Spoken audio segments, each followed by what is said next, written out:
I'm going to give you a few assumptions, and bear in mind that these are Christian beliefs, not mine, so don't quote me out of context.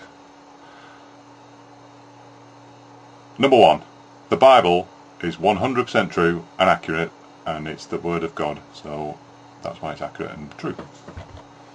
Number two, the Great Flood, brought down by God to cleanse the earth, killed everybody except the people and animals in the ark.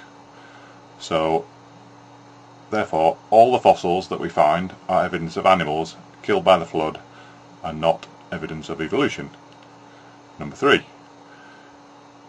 evolution is false because there are gaps in the fossil record.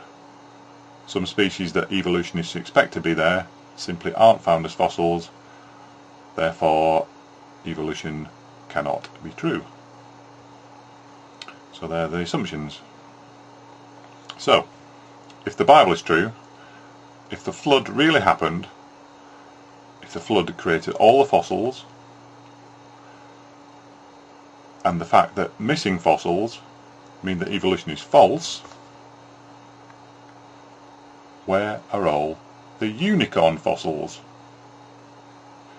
Because, amazingly enough, the Bible mentions unicorns.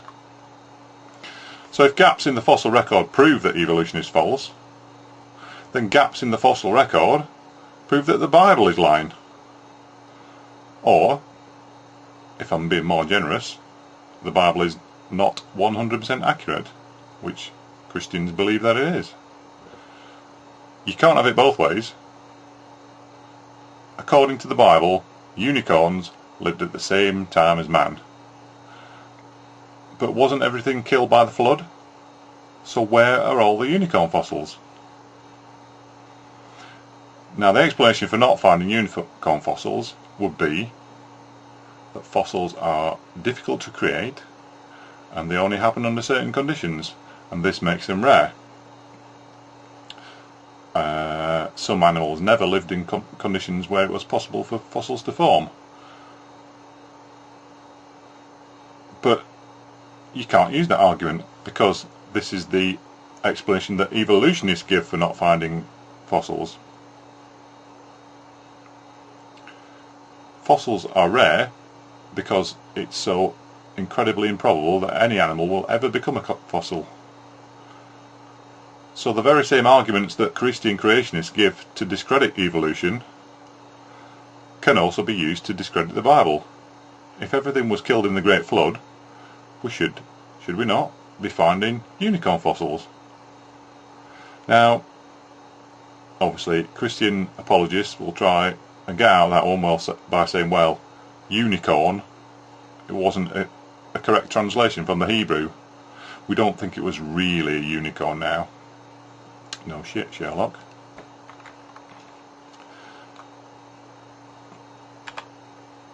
But here's another point. Let's accept that the unicorns in the Bible aren't actual unicorns. The Bible also mentions dragons, and Christian creationists will say, well, the dragons actually refer to dinosaurs. That's fair enough. That's a easy way of interpreting dinosaurs, calling them dragons. So creationists believe that man and dinosaurs once walked the earth at the same time before the flood.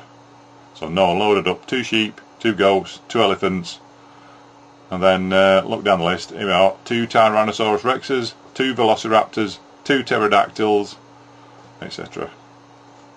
Bullshit! Sorry about that. Anyway, let's assume that all the other dinosaurs were killed by the flood, the ones that didn't get on the ark. So there would have been hundreds, if not thousands, of each one of the many types of dinosaurs that we know about, because we found fossils of those dinosaurs. So where are all the fossils? Why do we often, more often than not in fact, have only one example of a particular dinosaur species found in the fossils? If they all died at once in the flood, shouldn't there be hundreds of each of the different kinds, if not thousands? Most animals live in packs or family groups. They have to, because they have to find each other to reproduce. So we should be finding lots of them, surely. But we don't, because the flood is a fantasy. It's rubbish. If man walked with dinosaurs, how come we don't find human fossils with dinosaurs? We find ancient human remains, but they're not what you call fossils. Fossil bones are turned almost into rock over millions of years. Human bones that we find aren't the same. They haven't been subjected to millions of years to turn into what we call true fossils.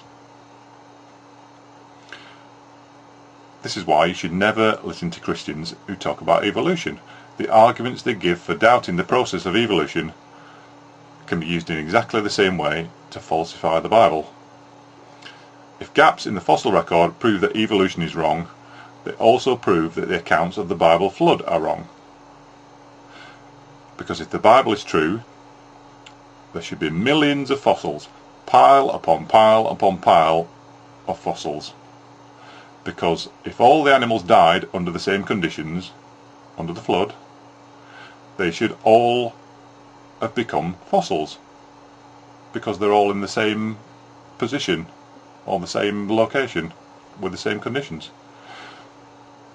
So if there's only one fossil example of a particular species, where are all the others? And the answer is this: the Bible flood never happened.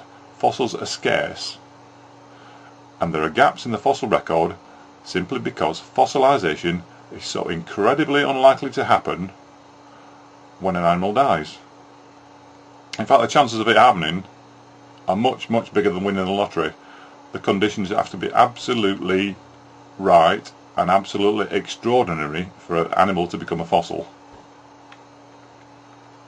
And that's why there are gaps in the fossil record. That's why, even if unicorns existed, we probably won't find any fossils of them, because chances are they were living in a place where fossils weren't formed, because the conditions weren't right for that. Think of it this way: assume that life evolved gradually over billions of years. How many billions of generations of fossils would we have to find for there to be absolutely no gaps at all in the fossil record? We would have to find fossils of every single animal that ever lived. And guess what? If we found fossils of every single animal that ever lived, creationists would say, "Aha! That is evidence for the flood. That proves that the Bible is true, because all the animals were killed and we've found them all." So, you're on a losing streak trying to argue with that. You can't argue with the creationists, as I've said before. So just remember, this is the same Bible that believes in unicorns, walking on water, trumpets making city walls fall down, and don't forget what they're prophesying will happen includes locusts shaped like horses with long hair, big teeth, wearing crowns. That's also in the Bible.